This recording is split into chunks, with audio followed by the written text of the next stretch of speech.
Start recording now. Okay. Also associated with this program, we have a quick program evaluation that will be linked and also a QR code. And if you could take that, that really helps us justify the time and energy we spend creating this information, working after hours and making sure that we're, fulfilling all your needs from, well, what would you like to learn in future programming? I will send an email to all the program registrants with information, resources, and also a program link to the YouTube video of this recording tomorrow. So look for that email if you want to review it or are interested in pursuing this Florida Horseshoe Crab Watch citizen science opportunity. And we'll go ahead and jump right into this talk. Yeah. So this presentation is really typical of what you would see at an in-person workshop, but an in-person workshop for this program also has videos which are available online that you can view at any time. There is also hands-on training stations that we set up with the coordinators, just ways to identify male and female crabs, paired types, how to measure, how to sex a crab, how to weigh a crab, and it really gives you that hands-on opportunity to make sure that you're ready if you do decide to do the tagging surveys to make you comfortable with handling these really, really cool creatures. So horseshoe crab biology.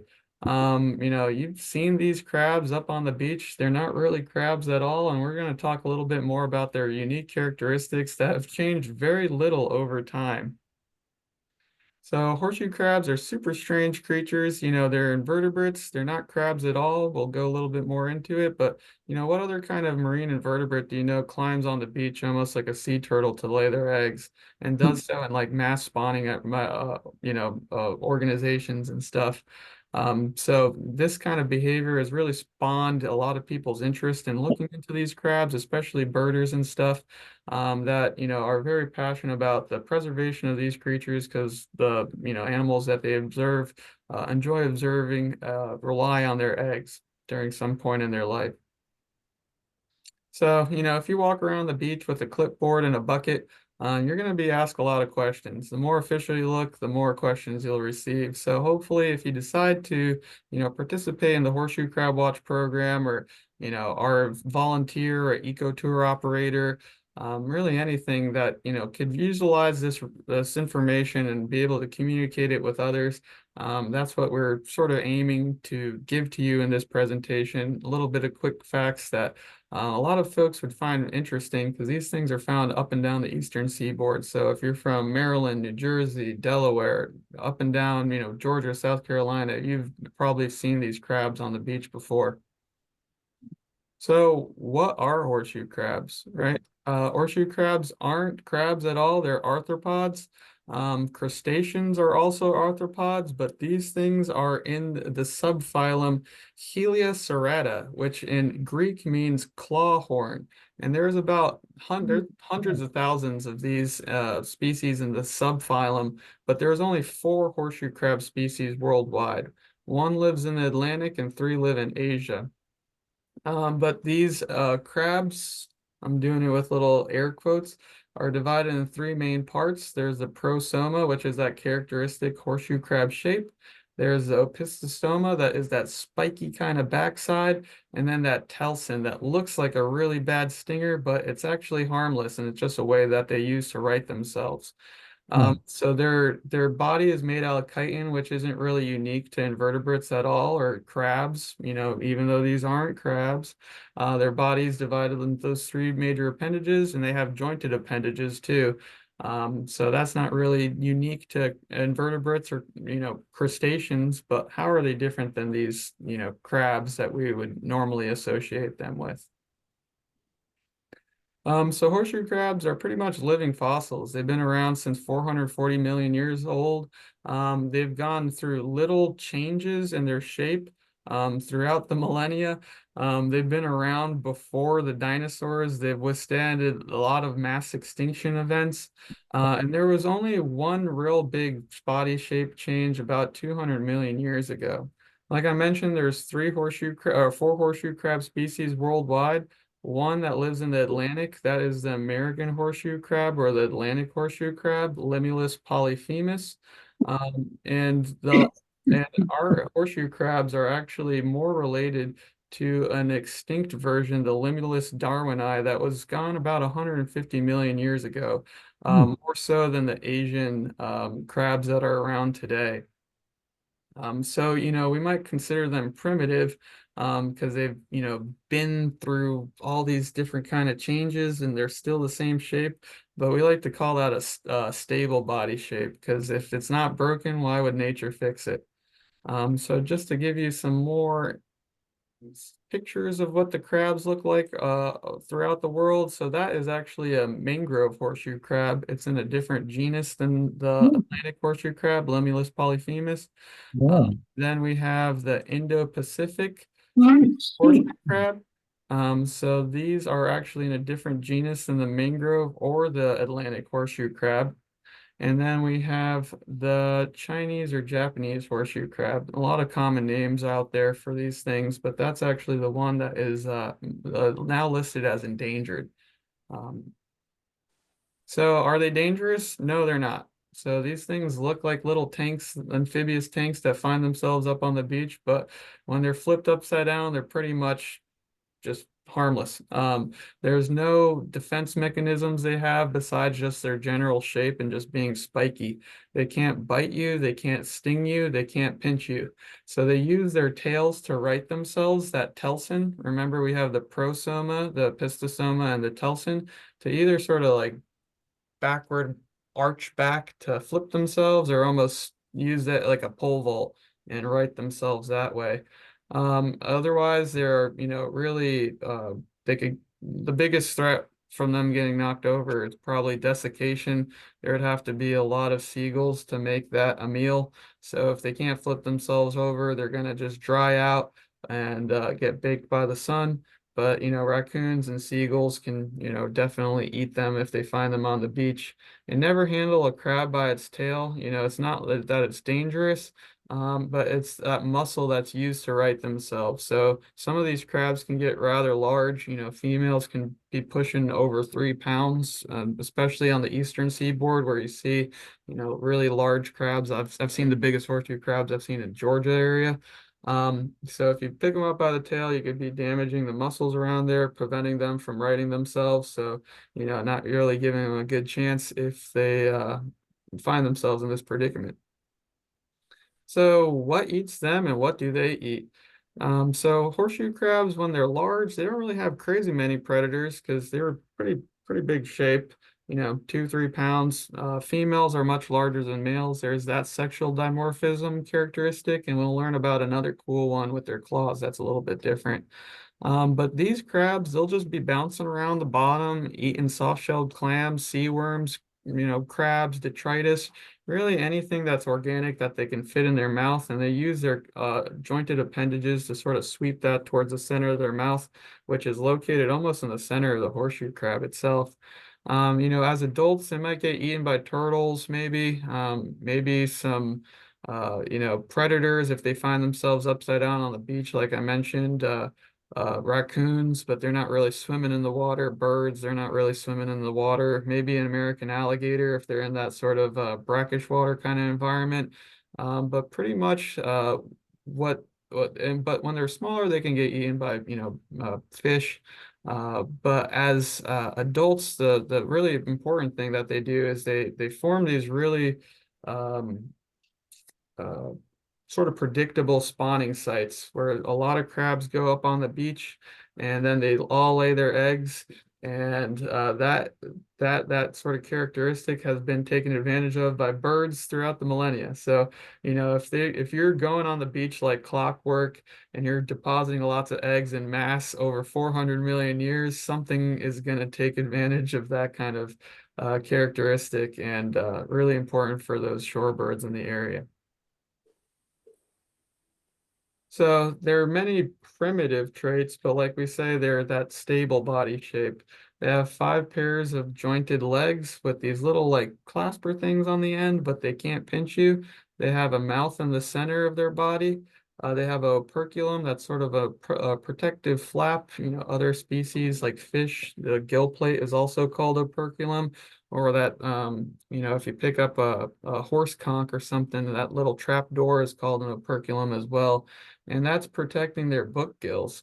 So that book gill is one of the characteristics of them, sort of relating them to their ancestors and their cousins, which aren't crabs. They're not crustaceans, like I mentioned, but what they're related to are spiders, mites, ticks, and scorpions. And they also have this kind of book gill kind of way of breathing. So, a lot of kind of gills you might see are really feathery. But this way, with these book gills, water has to pass through these sort of channels, like they're sheets, instead of these really filamentous kind of particles out there. And it uses this like operculum, and it moves and it sort of flushes waters in between these channels to get the oxygen out of them. So, other kind of sensory abilities, you might see this thing and you're like, hey, it looks like a cardboard box flipped upside down on the beach. Can it see me? Yes, they have very, really defined sensory abilities. They have these compound eyes that are located on either side that can very clearly see you. They have some median eyes that are located, they're called endoparietal eyes. Endo is like internal, parietal is usually referring to like the head. But these are mostly sensing UV. They have eyes on the underside of them by their mouth, their ventral eyes. They have photodetecting cells along their telson that can help, detect light and moonlight and UV. And why do they have these? So they have them to really interact with their environment, to find food, to find prey, and just to determine, what's the right time of year to go up on the beach and start looking for mates. So, we talked about their unique pattern of reproduction, and that's probably why a lot of folks are in here because they see them and they want to know more about, what is this crab doing? And they're doing exactly what you think they're doing when you see two of them right next to each other, right? So there will not be a female-female orientation. It will always be the male behind her, and the male is usually is always the smaller of the two. Because when they're actually spawning, they're in their final molt phase. So they're not going to grow anymore. They're going to be their size that they're going to be for the rest of their life. Males will be reproductive age at about 9 years old, females about 10 years old. They molt about 16 or 17 times throughout their life. And then once they have that final 16th or 17th molt, they won't molt anymore.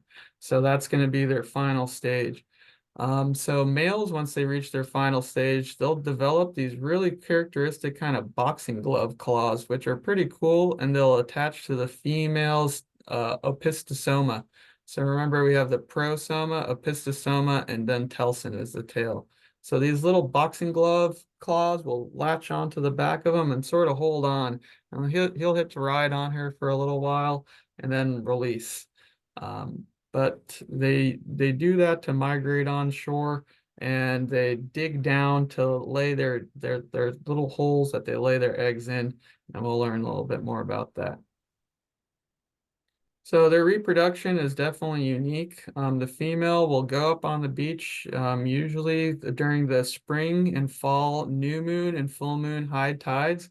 And they really require that like really special area on the beach because any deeper and their eggs will get choked out by the water, not enough oxygen, maybe a buildup of hydrogen sulfide and sort of kill the eggs any higher up on the beach and they'll desiccate. So they really require where that water's coming in and out to bring oxygen and make sure that neither they rot or they desiccate.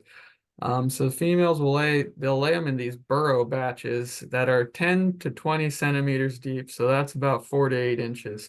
And they'll lay them in about 2,000 to up to 30,000 eggs per hole. But they'll usually lay them in smaller kind of batches throughout the period of a week. And they'll lay about 60,000 eggs the course of a year. And once that happens, that 1 week of them spawning, the females will go back into the ocean, and then the males will actually continually come up on the beach to mate with other females.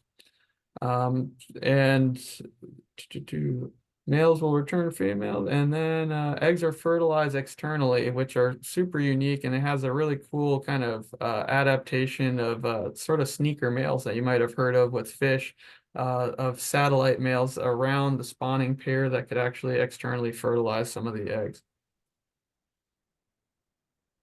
So uh, when these crabs air quotes, will emerge from the beach, you might see different orientations.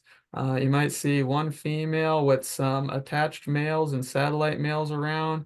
You might see, unattached male walking around too. These will be the smaller crabs, and if you grab them, don't grab them by that telson, grab them by that prosoma, that the side, and you can, flip them over and see if they have those boxing glove claws. But they'll do this around those full and new moon tides in the spring and the fall, mostly. But we have reports that we see crabs sort of doing this kind of behavior throughout the year.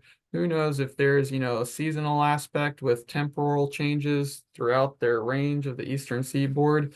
But that's the kind of information that we want to find out through our citizen science program. So, spawning with satellite males. So, satellite males can fertilize up to 40% of the female's eggs, which is a considerable amount. And some characteristics of satellite males might be a male crab that is of older age, because once they molt one time, they don't molt again. Once they reach sexual maturity, that's their final molt, and they can live up to 15 to 20 years, which is a really long-lived species. And they might reach that final molt halfway through their life at 9 or 10 years of age. So they're putting a lot of miles on their exoskeleton over that, 9 to 10 years of age out there. So if there's a 20-year-old crab, he might be crusty, barnacly. Who knows if he still has his front clasper appendages or those boxing glove ones. So those might be more of the satellite males, but it could be new crabs or young crabs as well. And this is really possible by that external fertilization that the female does, that, the males can have their free swimming sperm and fertilize the eggs that might be, sort of bubbling around in the sand or inside that burrow. So when these crabs, they'll lay these eggs in those batches of 2 to 30,000 over that period of a week. These eggs will incubate for about a 1 to 2 week period before they turn into these embryos that will sit in the sand for about 2 to 4 weeks. And then these embryos emerge as free swimming trilobite larvae, which remain non-feeding for about 2 to 4 weeks, and they'll just sort of be either in the sediment or floating around the water column until they finally metamorphose into a juvenile young crab that looks just like an adult, but much smaller. They'll be about zero point 0.5 centimeters, so really tiny, tiny, tiny crab. And then they'll live in these sort of mud flat areas where they'll be eating those detritus, that organic decomposing material. They'll be eating marine worms, mollusks, other crustaceans themselves. So pretty much anything that fits in their mouth. So these juveniles, like I mentioned, will be on these mud flats. You can see them on low tide. There's a place in Fort Myers area called Bunch Beach. Not sure where everybody's from in this chat, but you can see lots of these little juvenile crabs, and that might be a site that we have some adult crab tagging as well in the future. They live, 9 to 10 years to mature, but they could live 15 to 20 years total and molt 16 to 17 times. And you can see as they molt, they grow in size. And a good way to tell, whether it's a molt or a dead crab, a molt will be a little bit more see-through, but, that's sort of harder to tell if it's dried out. But that front opening of the shell, if you find a crab shell on the beach that can open frontward, and that means that the crab crawled out. If it's stinky and heavy, that means it's a dead crab, and you'll find those as well too. Like I mentioned, there's different stages of adultness. There's young adult, medium adult, and old adult. So they're gathering a lot of miles on their shell as they age.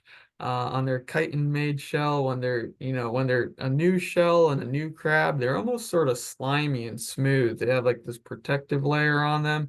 But as they get older, they'll have all sorts of epibionts, which are like epiphytic organisms, things that grow on other things like slipper shells, barnacles on them. They might get some bacteria on them as well, or algae that could lead to some pitting. So this is really cool characteristic that we could take advantage of for our nesting surveys because we could tell if it's a new young adult, a medium adult, or an old crab out there spawning. It tells us a little bit more about their population. So are they endangered of being extinct? Um, no, not really. Not necessarily the Atlantic horseshoe crab. Like I mentioned, the Chinese horseshoe crab, which is in a different genus in Asia, is now listed, I believe, as endangered. But the Atlantic horseshoe crab has a pretty wide distribution from the Gulf of Maine, Mid-Atlantic, Southeast, South Carolina, and Georgia, all have distinct populations. But there's little to no interbreeding between these distinct populations. So there's possibility of these populations becoming extinct in different respective areas.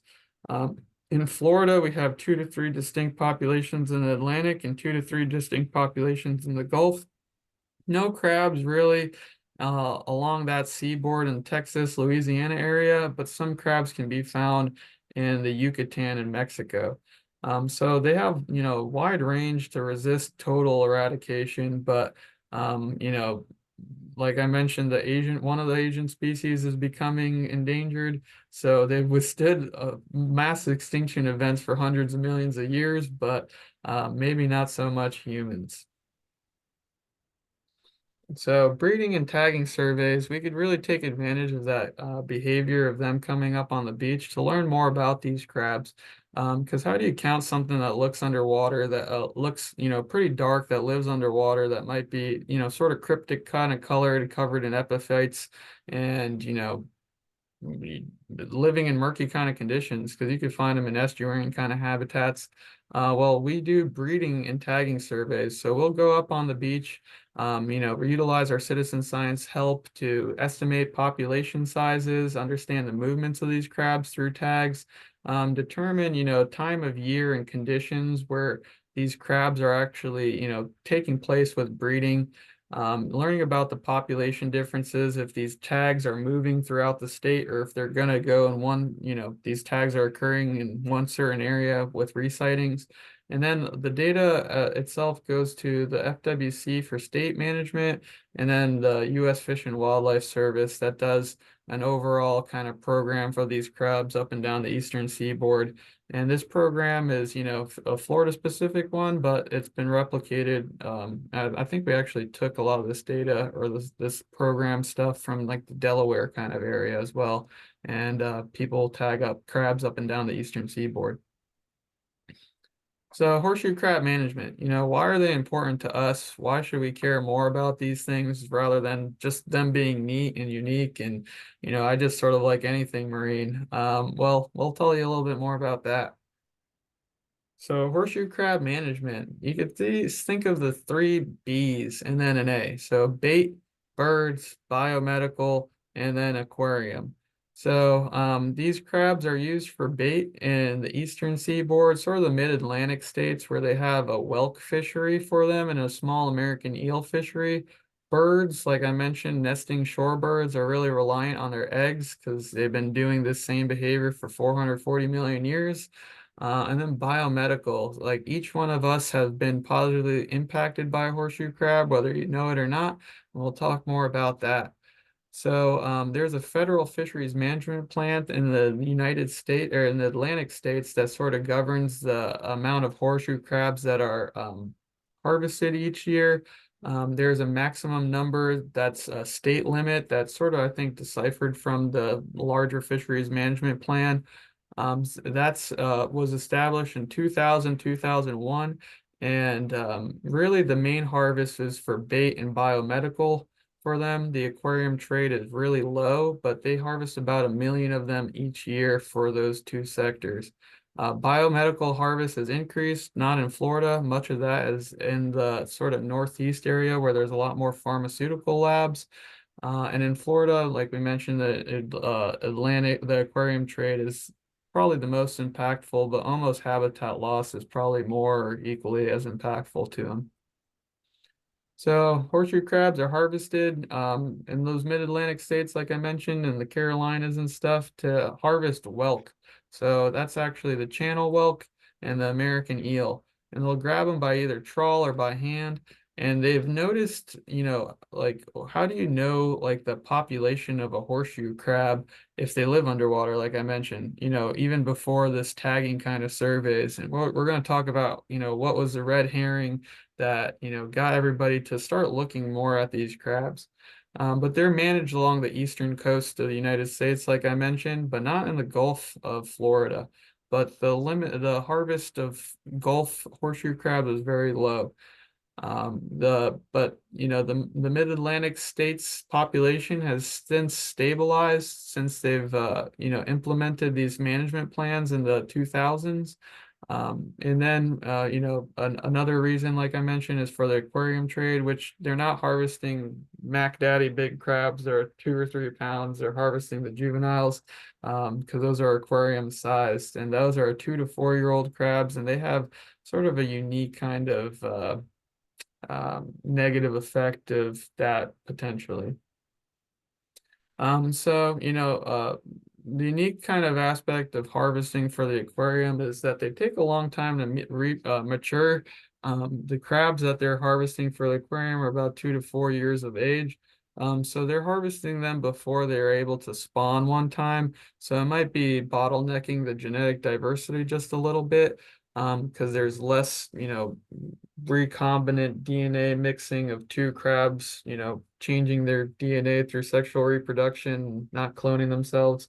And we're taking that crab that they made out of the population before it can spread its genetics. And then, where these harvests are occurring, it's not really that regulated for them. So, for the aquarium trade, especially in the Gulf, so maybe it's taking them from already stressed population. And then if somebody's releasing these crabs, they might be, intertwining with these distinct populations that we have in the Atlantic and Gulf coasts. So this chart will show you sort of the bait sector, how many of them are harvested in Florida, the aquarium trade up and down. These are a number of crabs. So anything from 60,000-ish all the way down about 10,000, and then value. And as you can see, this value for the state fishery isn't very high. It's only about 20 to 45,000. So it's not somebody's full-time job that they're doing this. So it's very minimal in terms of the harvest in Florida, but elsewhere throughout the United States, they're harvested in larger numbers. But just to give you an example of, sort of more impactful data, this was a graph I found from the Atlantic States Marine Fisheries Commission, I believe. That's what the ASMFC, which dictates that 1 million crabs per year up and down that eastern seaboard. You can see that bait was a really high number in the early, 1998 and so, and then they realized, hey, we're not really doing too great with, harvesting these millions of crabs, over almost 3 million crabs. So they reduced it to that about million level. And you can see the different sectors, the biomedical collection is increasing, and then the mortality, there's about 15 to 30% mortality associated with harvesting them for biomedical purposes. So this is sort of above a lot of kind of stuff. We're not really harvesting too many crabs here, but you can't do it with a recreational saltwater fishing license. You need a saltwater products license, which is a different category for the state. It's $50 a year, but why would you need one? This license is what somebody has to commercially sell fish, so they would have this license by default. There's a saltwater products with a marine life endorsement. This is if you're harvesting aquarium kind of species. They can collect over 100 horseshoe crabs per day per person. But this is a really hard license to get, that marine life endorsement, because the FWC doesn't make any new ones of those, and there's only about 130 of them throughout the state. There's a saltwater products license with a commercial eel harvest license. The eel fishery is really low over here, so they're not really harvesting too many, as we can see in the previous graph. And then the biomedical collecting permit, there's no bag limits because these horseshoe crabs are released alive. But like I mentioned, there is that little the release mortality associated with, releasing a crab that you just drained about a third of their blood of. But in the Atlantic coast, of Florida, there's only about 10,000 crabs harvested each year, so very minimal compared to that 1 million number that we talked about. And that's regulated by that Atlantic States Marine Fisheries Commission.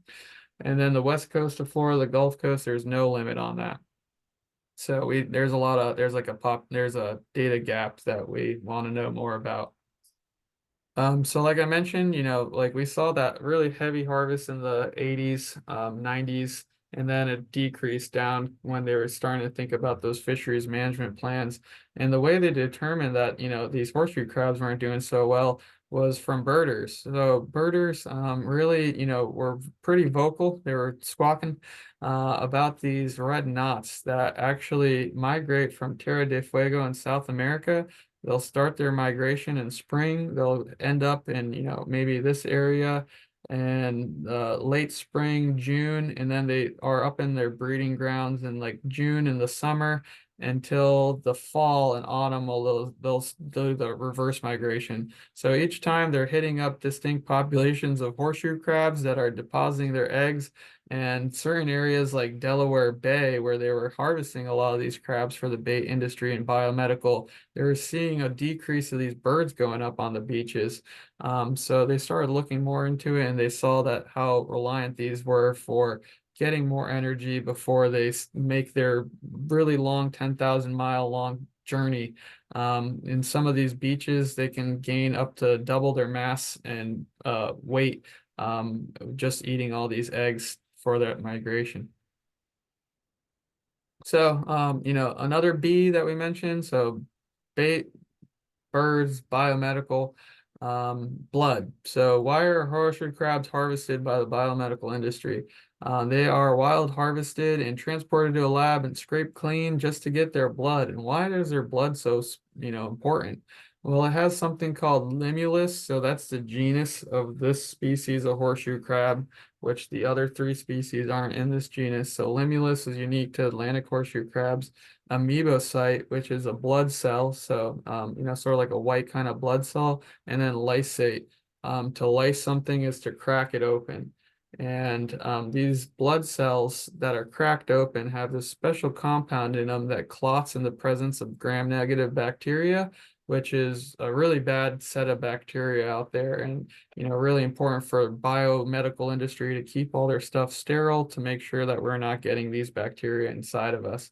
But the way they harvest the blood is they do a heart puncture, a cardiac puncture, and about a third to half their blood is removed, and then they're returned alive. And, like I mentioned, about 15 to 30% release mortality for them. But there might be sublethal effects of this blood draining of, maybe these crabs might be weakened and get eaten by predators afterwards. Or maybe these crabs won't be reproductively successful for the next year or two, or they won't spawn that year. So sort of hidden kind of cryptic negative effects of that, but we need them. It's until they develop an alternative, which they are and they have developed, but before that becomes really mass scaled, horseshoe crab blood is the standard for testing that sterility. So what's it used for? Like I mentioned, gram-negative bacteria like E. coli and Salmonella. The LAL test is extremely sensitive and it will clot in the presence of that. So it's the standard of all injectables since the late 80s. And before that standard, they actually did something called a rabbit pyrogen test where they would get like the material that they're trying to test the sterility for and inject it into a rabbit and then try to determine how much that rabbit's body temperature has increased. So that's a pretty wild way of doing it. So these horseshoe crabs have saved a lot of rabbits, and it's more quicker acting rather than trying to see effects over time.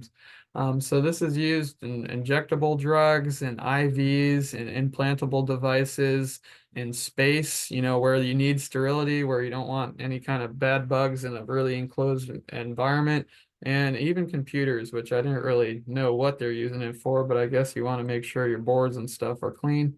But this is all really taking place in the North Atlantic area in Massachusetts, New Jersey, Maryland, Virginia, and South Carolina, I guess, but I've heard of other places like Delaware too. where there is a really big biomedical industry, and this is a $1 billion industry divided by, a really handful of companies. So they're profiting greatly from this. But everyone in this room and anybody that you've known in the first world country has benefited by horseshoe crabs. So population trends, we've, talked about the distinct populations up and down the eastern seaboard. There's the Delaware, New Jersey, South Carolina, Georgia. Florida has 2 to 3 on the Atlantic, 2 to 3 in the Gulf. But what's happening, over the whole distribution of these crabs? Well, in New England, there's some evidence of declines of their population. Same in New York. In Delaware Bay, where that was first noticed of the decline from the heavy bait harvest in the 90s, but since have been amended through that fisheries management plan in 2000, 2001, there's an increase of juveniles. So we think the population's recovering more. The Southeast, we don't really know what they're doing. They're just sort of doing what they have for the last couple 100 million years, and there's no evidence to say decline or increase in population. And then Florida, we don't really know what they're doing, and that's why we're incorporating these citizen scientists to go out there and, take some data for us, which has a lot of statistical power across a huge area with a lot of people involved in this program. So what are some threats in Florida? We mentioned bait and biomedical, but we don't really have that here. About 10,000 crabs got harvested in the Atlantic in Florida. Not a big number compared to 1 million crabs, throughout the eastern seaboard. Well, we have plenty of development. So by reducing the amount of sandy beaches, like I mentioned, they really need that intertidal zone, on the high tide, not too high, not too low. More construction, more seawalls means less beaches for these crabs. More shoreline armoring through riprap. They need that sand exposure. They can't really spawn on rocks, so they're reduced there. We have that aquarium tray that's sort of like an X, like a variable that we're not really sure how heavily they're getting taken out of the population or the mixing of that. We have beach driving, but that's really like one beach, like Daytona. But you can imagine a truck would not really stop over one of these things. It would roll right over them. We have sea level rise where, these habitats like these marsh habitats are being impacted and they need sand. So as that sea level rise is rising, they can't really nest in between these weeds because they can't really, or like the Spartina grass, because they can't dig in there. And then shoreline erosion, like where's the high tide over here? It's probably like vertical. So these crabs aren't like scaling up and down the wall. They need that gentle slope. So these are the major threats with Florida of why these crabs might not be doing so well here, but we don't know. We're trying to get these population estimates through the Florida Horseshoe Crab Watch. So enter citizen scientists. So in 2015, FWC, which is a state agency that manages them here, and UF Biology, with the Nature Coast Biological Station in Cedar Key, developed the Horseshoe Crab Watch monitoring program. So where do we survey? This is an older kind of map, but the current sites you can see are in blue. I believe we have Miami covered, but you can see, if you're not located in Southwest Florida where we're at, there's plenty of other places that you can get involved in, and you can also be a Florida Horseshoe Crab Watch coordinator yourself if you have interest in it. But there's ways that you can get involved that doesn't require you to do the survey studies or anything, but you can report general sightings of crabs, and we'll show you how to do that. So what kind of questions can citizen science data answer? So long-term data and short-term data too. So what are the population trends? When are they coming up on the beach to spawn? This can be answered even through those general reportings because maybe our sites in the Gulf Coast aren't as influenced by the tidal or seasonal cycles where we don't really have too many seasonal changes, because we're in sort of subtropical compared to up north where temperatures can swing greatly. Are these horseshoe crabs number increasing or decreasing? Are we seeing, new crabs, young crabs? We have that ability to determine, how old that shell is just from visually looking at it, whether it has those barnacles, epiphytes, pitting, all sorts of stuff. Do these crab mating statuses change from male to female over time? Is this a satellite male that's now turned into a one that clasps spawn? Is this a clasp one that turns into a satellite male? are satellite males the older ones? We might be able to determine that through more data. And we mentioned those environmental conditions. Is it really, typical of those new moon and full moon high tides, or are they sort of spawning other outside of that? We have short-term data too of beach fidelity. Are these beaches getting used? Are they getting used more or less over time? Are these crabs moving from beach to beach because we're tagging them so we can determine if they move? Are sex ratios just changing? Are they all paired, or do we have a lot of satellite males? Sex differences, we're measuring these crabs. We have volunteers measuring them. So we have that prosoma width, which is that first segment. And remember the opistosoma and the telson is that tail. Sex differences of male and female, and then that condition kind of age through looking at their shells. So what we found, as a statewide program, and this is constantly evolving through just more data, more notoriety. We have the ability to do webinars like this, where 10 years ago that wasn't a thing. So we're getting a lot more people to, pay attention to these crabs just by increasing the opportunities of folks being able to chime in and listen. So what we found was male crabs are resighted more than females. This is known by that female, after she deposits her eggs for that season, won't come back up to the beach until next year, while males, they're ready to go with other females throughout that season. So their horseshoe crabs are generally resighted about 8 to 10%, but more males more so than females, just from that behavior of them coming back up on the beach. Horseshoe crabs usually stay in the same area, but they've been found to be up to 50 miles away from their site and up to 110 miles, I believe. They've been resighted in different areas. So, they're not going to the Atlantic coast from the Gulf Coast, but they might be going from Naples to, let's say, Estero Bay. But all this data is just having more statistical power with the more sightings that we have and the more data that gets inputted in our spreadsheets. So other uses of this data could be for stock assessments. How are they doing over time? We don't know here, but we can with more data. Genetic studies, if those populations are moving like we mentioned. We mentioned those biological indicators too. And then, whether these habitat restoration efforts are helping, or what's happening with the coast with sea level rise and how that might be affecting their spawning behavior. So, all that data can be possible from citizen scientists like potentially you. So this program is available online. You'll be able to watch this presentation again if you registered for the program, because I'll send you guys an email with more resources tomorrow, as well as this like e-learning course that I'll link to if you want to do the official training, watch the videos, a whole bunch of cool stuff. So citizen science is really powerful because you can have long-term and large-scale data sets over time. We are all resource deficient. So there's probably 2 statewide coordinators, I think, for this program, but Florida has 1,400 miles of coastline. So we can't be everywhere at once. But through the power of citizen scientists, we have the ability to organize a bunch of people going out during these concerted efforts during the spring and fall to get these spawning seasons underway and get these crabs, monitored, tagged, measured. This is also a good way of being a resource steward and educate others about this cool opportunity. Like I mentioned, if you be a horseshoe crab volunteer, you'll probably have somebody asking you a question of what you're doing, with a bunch of buckets of crabs on the beach and tagging needles out there. Improves management and resource satisfaction too. Just the more you're interacting with the natural resource, the more you just are becoming aware of maybe even changing environmental conditions. It can inspire young people to really pursue a degree in marine management, marine resource management. And, it's a really fun way to just get out there and a good excuse to walk the beach and maybe look for some more shells out there. Birders, shellers are some of our most loyal volunteers that we have for this program.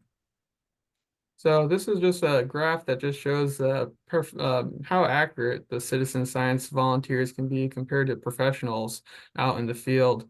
There's been a couple publications due to the data that we've collected through this program, and you can see there's not very much variation between there. So we really showed that, with the proper training, citizen scientists can come out there and provide data that's just as impactful and just as meaningful as a professional.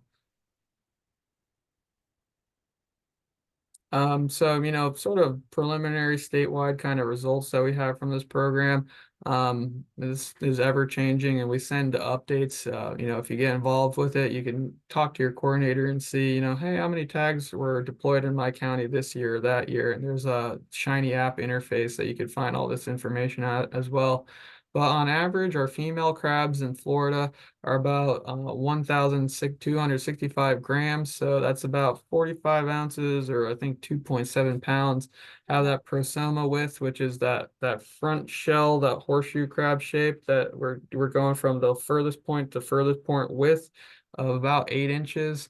Males are considerably smaller at about less than a pound or a pound or so, and they have about 6 inch prosoma width. So that sexual dimorphism with the size and also those boxing glove claws that are on the final stage of that male molt. In 2022, we had about 608 unique sampling events over 38 sites. So that's up and down that map that I showed you. And with a total of 32,869 crabs counted, which is huge. That's not something able to be done by a team of 10 people in one area. So citizen scientists definitely helped us with that. 2017 crabs were tagged and 114 crabs were resighted. So you can see where the spring and fall kind of crab counts are.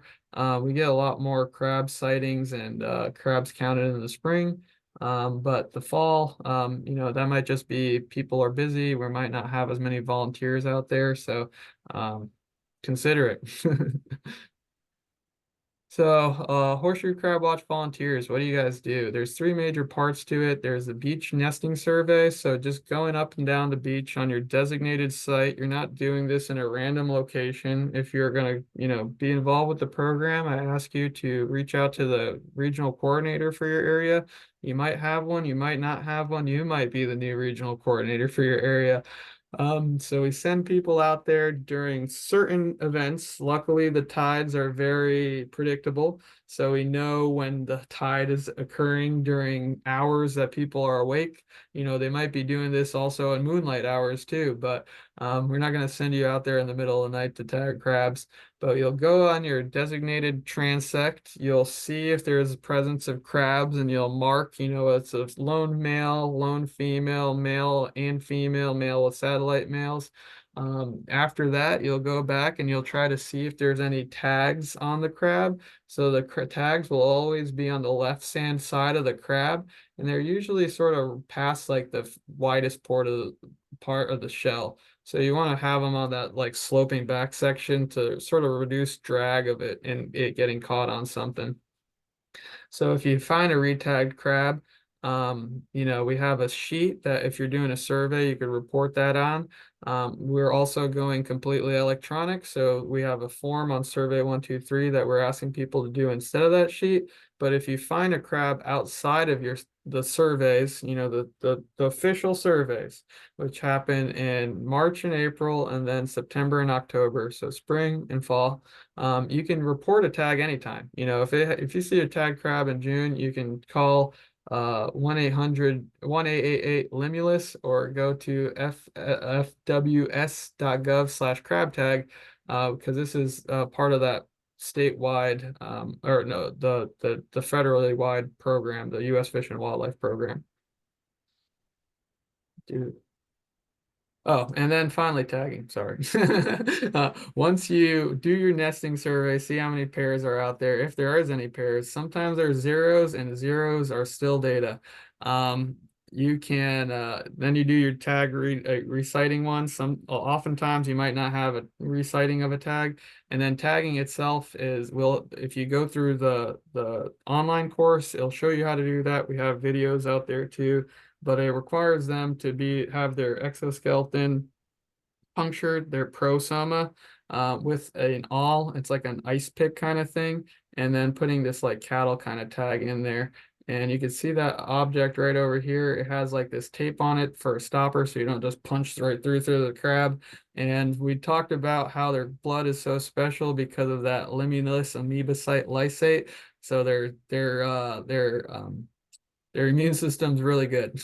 So that's good. So how can you help? This is a lot of information in a short amount of time. I hope you learned information just about horseshoe crab biology because I think they're cool.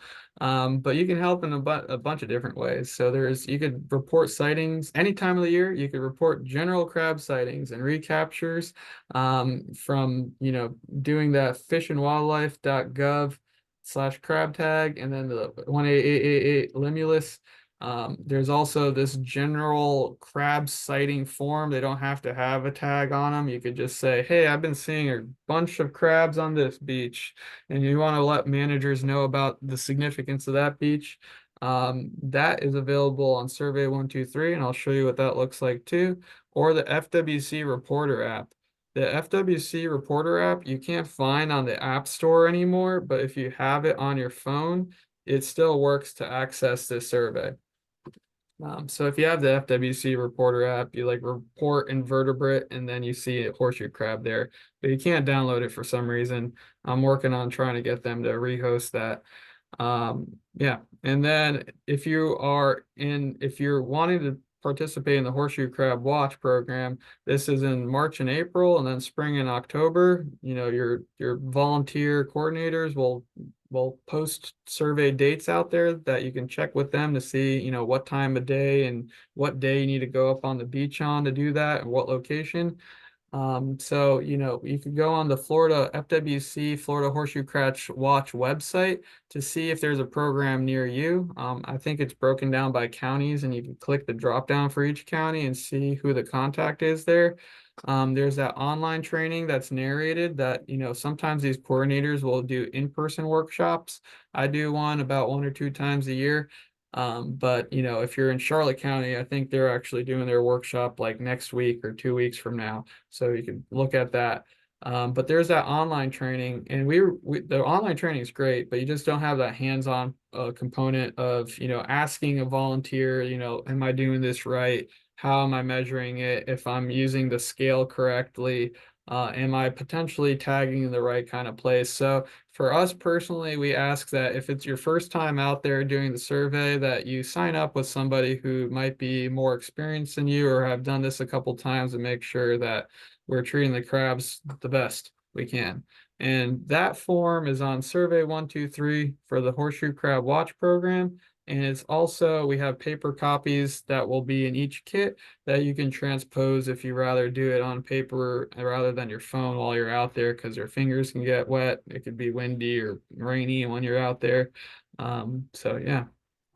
But if you download the Survey 123 app, if you search Horseshoe Crab Survey, this is for general resightings.